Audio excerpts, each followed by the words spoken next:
झीर जन्मदिन को स्मरणीय करने अभिनव उपाय जन्मदिन पालन करे परिवार लोके। झीर प्रथम जन्मदिन अवसर में रक्तदान शिविर आयोजन करने सह परिवेश सुरक्षा वृक्षारोपण कर समस्त प्रशंसार पात्र पलटि दंपति।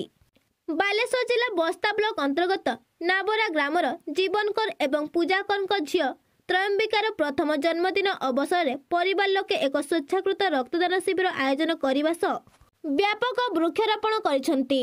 रक्तदान शिविर को त्रयंबिका जेजेबापा भोलानाथ उद्घाटन करिथिबा बेले मुख्य अतिथि भावे जिला रक्तदाता संघर सभापति कमल कुमार चक्रवर्ती एवं अन्यतम अतिथि भावे रक्तदाता संघर उपसभापति सुमंत कुमार जेना जोग देइथिले।